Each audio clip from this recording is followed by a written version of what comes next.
पक्षियों को करंट क्यों नहीं लगता है? इसको लेकर YouTube पे यूँ तो बहुत सारे वीडियोस अवेलेबल हैं, पर क्या आपको मालूम है कि पक्षियों को एक्चुअली करंट लगता है?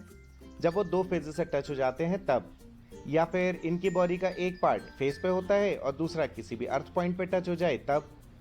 पर जब तक सिर्फ ये एक ही तार पर बैठे रहते हैं, यानी सिर्फ एक ही फेस पर होते हैं, तब तक इनको कुछ नहीं होता है।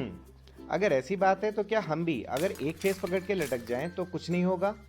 वेल, ये एक ऐसा एक्सपेरिमेंट है जिसे ना ही करें तो अच्छा होगा। पर हाँ, हम इसके पीछे की मैथमेटिक्स जरूर समझ सकते हैं। फिर आप ही डिसाइड कीजिए कि हमें कुछ होगा या नहीं।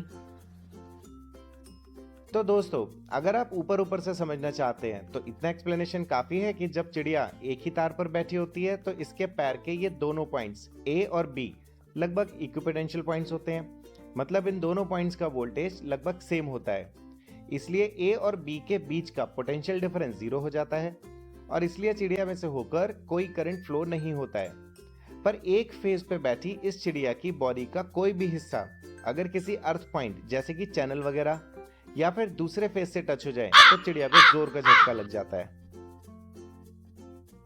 अब दोस्तों, अगर आप एग्जैक्टली जानना चाहते हैं कि पॉइंट ए और बी के बीच में कितना वोल्टेज डिफरेंस होगा और चिड़िया में से होकर कितने एम्पियर करंट फ्लो होगा, तो वीडियो कंटिन्यू रखिए और इस एग्जांपल से समझिए। मान लीजिए कि ये चिड़िया जिस ओवरहेड लाइन पर बैठी है वो एक 11 केवी लाइन है। 11 केवी लाइन वोल्टेज की आरएमएस वैल्यू होती है। फेज वोल्टेज निकालने के लिए √3 से डिवाइड कर दीजिए, ये आ जाएगा 6.35 केवी। अब हम ये कह सकते हैं कि इस तार में with respect to earth 6.35 KV voltage यानी इलेक्ट्रिकल प्रेशर एग्जिस्ट कर रहा है। हमें कुछ और assumptions भी लेने पड़ेंगे, जैसे कि ये लाइन डॉग कंडक्टर पे बनी है और 5 किलोमीटर लंबी है। इस वक्त इस लाइन पर 100 एम्पियर लोड चल रहा है। दोस्तों, डॉग कंडक्टर का रेजिस्टेंस 0.27 ओम पर किलोमीटर होता है, तो 11 केवी लाइन के एक फेज के इस तार का टोटल रेजिस्टेंस होगा 1.35 ओम। तो इस फेज में टोटल वोल्टेज ड्रॉप हो जाएगा I इंटू आर। वैल्यूज रखे तो ये आएगा 135 वोल्ट। इसका मतलब ये हुआ कि अगर पॉइंट X से 6.35 केवी वोल्टेज पॉइंट Y तक भेजी जा रही है तो पॉइंट Y पर ये 6.215 केवी रह जाएगी, क्योंकि 135 वोल्ट्स इस लाइन में तार के रेजिस्टेंस की वजह से ड्रॉप हो जाएंगे। अब यहां तक अगर आपको समझ आ गया है तो फिर नोट कीजिए कि चिड़िया के पैर तो सिर्फ पॉइंट ए और बी पर ही हैं। इनके बीच की दूरी को अगर हम लगभग 2 सेंटीमीटर यानी 0.02 मीटर एज्यूम कर लें तो इतने तार का रेजिस्टेंस आएगा 5.4 इंटू 10⁻⁻6 ओम और वोल्टेज ड्रॉप होगा 5.4 इंटू 10⁻⁻4 वोल्ट या फिर 0.54 मिली वोल्ट।